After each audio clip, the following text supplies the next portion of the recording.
Bonsoir à toutes et à tous. आप सभी को शुभ संध्या और मेरी प्रसारणी में आपका हार्दिक स्वागत है। Bienvenue sur ma chaîne YouTube. Aujourd'hui, nous allons entamer donc la deuxième partie du sujet sur le Panchayat.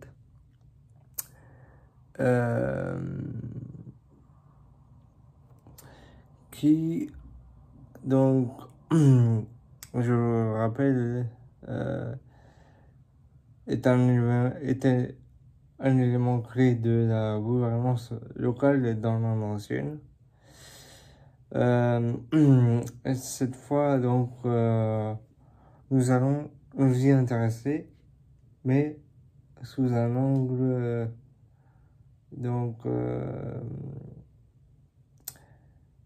historique, à savoir comment fonctionnait cette organisation à l'époque des grands États, donc le Mahajanpad Yuga.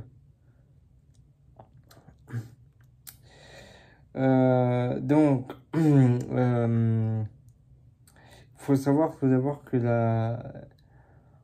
l'époque Mahajanpad Yuga s'étend d'environ 300 avant Jésus-Christ à 1200 après Jésus-Christ. Le système Panchayat, qui signifie littéralement conseil de 5, était essentiel pour la gestion des affaires locales et la résolution des conflits. Nous allons découvrir comment il a façonné la vie des villages à cette époque. Abordons tout d'abord le contexte historique de ces événements. Donc, pour comprendre le système Panchayat, il est crucial de se plonger dans le contexte historique. La période est marquée par des dynasties puissantes, les Maurya et les Gupta, dont j'avais évoqué le sujet plus tôt dans une vidéo. Voilà, si vous vous souvenez. Ces grands États ont instauré un système politique qui favorisait la décentralisation, ce qui permet aux villages de gérer leurs propres affaires. Dans cette société, les villages étaient considérés comme des unités autonomes, où le système Panchayat jouait un rôle central. Les décisions étaient prises par des leaders locaux, souvent élus par la communauté, ce qui renforçait le sentiment d'appartenance et de responsabilité. Abordons maintenant le fonctionnement du système Panchayat. Le système Panchayat était composé de différents membres, notamment le Sarpanch, ou chef du village, et autres membres appelés Panchayat Sadasya. Ces leaders étaient généralement respectés pour leur sagesse et leur expérience. Rôle et responsabilités attribués au Panchayat. Donc, tout d'abord, il y a l'administration locale. C'est-à-dire que ces personnes géraient des affaires comme l'irrigation, la culture et la collecte des impôts.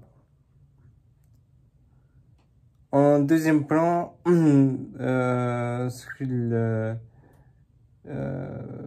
dont il s'occupait était la résolution de conflits. Donc, c'est-à-dire que le panchayat servait de cour de justice informelle où les disputes étaient réglées par la médiation, ce qui favorise l'harmonie sociale. Et enfin, donc en troisième lieu, il s'occupait de la gestion des ressources. Ses membres donc prenaient des décisions sur l'utilisation des terres et des ressources naturelles essentielles pour la survie du village.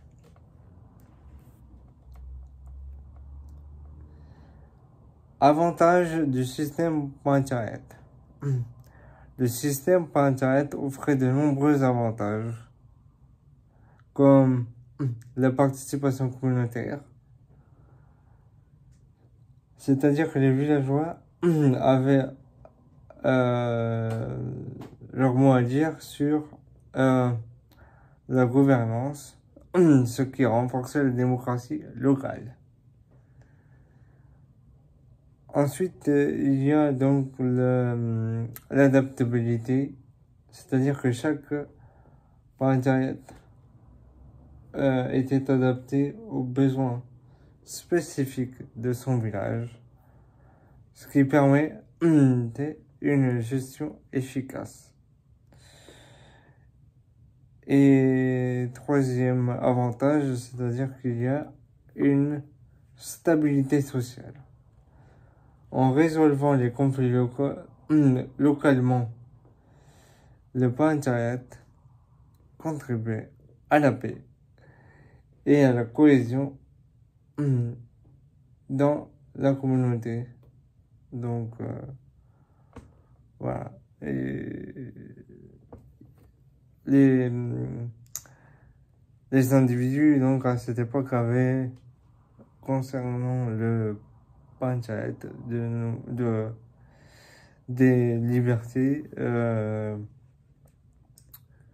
qui étaient assez avantageuses. Donc, mais néanmoins, il y avait aussi des défis et critiques. Comme la corruption. Dans certains cas, le pouvoir était concentré entre les mains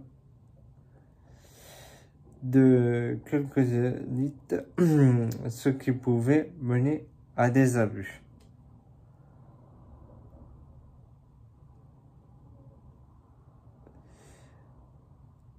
Équité de genre, donc la participation des femmes et des groupes marginalisés était souvent limitée, posant des questions sur l'équité, c'est-à-dire l'égalité, donc des genres.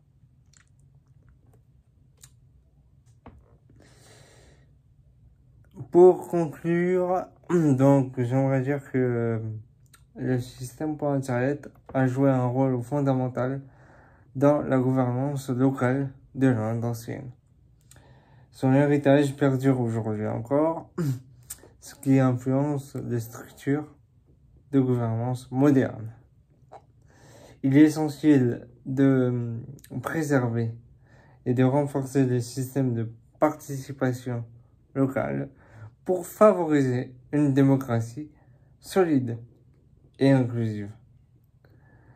Merci d'avoir regardé cette vidéo. N'hésitez pas à commenter, et à vous abonner pour plus de contenu sur l'histoire de l'Inde. Merci à tous. Je vous dis namaskar, salam alaikum et à demain pour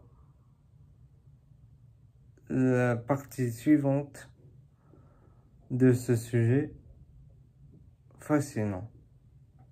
Merci beaucoup.